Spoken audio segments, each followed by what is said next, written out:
Hi guys, in this video I cover arithmetic operators. I also talk about integer versus floating point division, the order of precedence, and how to use parentheses to change the default order of precedence. I'll be using two variables of type integer named a initialized to 3 and b initialized to 5. The first arithmetic operations I perform is addition, so I declare a new variable sum and I initialize it to a plus b.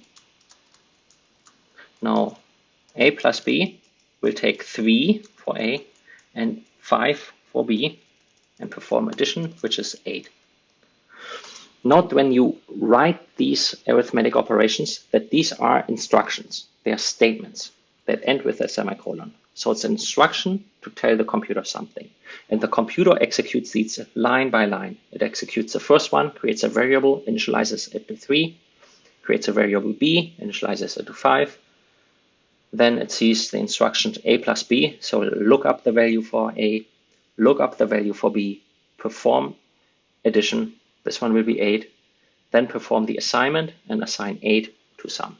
These are not formulas, so sometimes I see people that start out programming, they think of these as formulas and they write them on top before the variables even exist. This won't work, so you really have to think of them in terms of instruction. By the time this executes, both these variables have to exist, and both have to be initialized.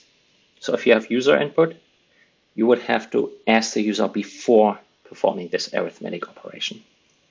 The next arithmetic operations will be subtractions. So I declare a new variable named difference, and I initialize it to a minus b. So a minus b will perform 3 minus 5, which is -2, and assign -2 to difference.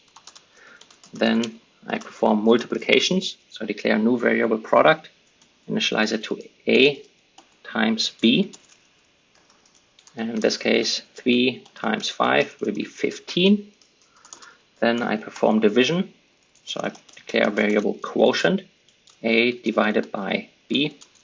This performs integer division, I get back to that in a moment. So I'll perform 3 divided by 5, and the result will be 0. Because these are integers, there's no decimal point, so everything is just truncated. So it's really just 0. There's also no rounding, so even this is more than 50%, it doesn't round anything, it just cuts everything off. The next one is remainder. So this is the mod or modulo operation with the percentage sign. Essentially, this performs division but keeps the remainder. So 3 mod 5, the remainder here would be 3. To give you another example, let's say example 2. Let's say we have 14 divided by 5. This one would be 2, right? 2 fits in 14 2 times, but there's a remainder. So if we perform 14 mod 5, this will perform the division internally. 5 times 2, this would be 10. And if we subtract 10 from 14, we have the remainder of 4. So 14 mod 5 would give you 4. Next, I want to output these variables. So I have a bunch of output statements here. And let's run this program. So here you can see we have the sum of 8, difference -2, product 15, quotient 0, and the remainder is 3. I have a typo here. I'll remove that. There we go. Then let's look into integer versus floating point division. So I did perform integer division. We saw this one is 0. So I declare a couple more variables here. Float f1 equal 3.0 and float f2 equal 5.0. And then down here, let's actually do Q2. This is the quotient. And here I perform Q2 equals F1 divided by F2. And then I print out quotient, this is floating point, or FP. And I output this. So let's run this and see what we get here. So here you can see it gets 0.6. So this is floating point division. This one up here is integer division. So when you perform these arithmetic operations, especially with divisions, you want to be aware of this. Even if you assign this to a float, if this one would be float, it would still be integer division because it performs the division first, gets the result, and then may convert it if you have a cast or anything. So what matters is what the values are when you perform this arithmetic operation. Now, the order of precedence.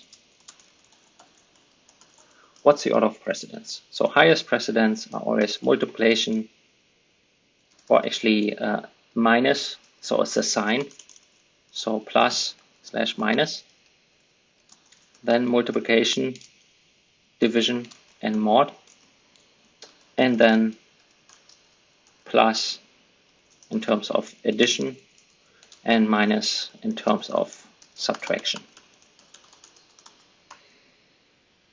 Now you can change the order of precedence, right? You can do this with parentheses. So let's say I declare a variable here int result. And I take result here, and let's say I want to perform a plus b multiplied by, let's say we have c. And I declare a variable for c as well. So c, let's say is 7.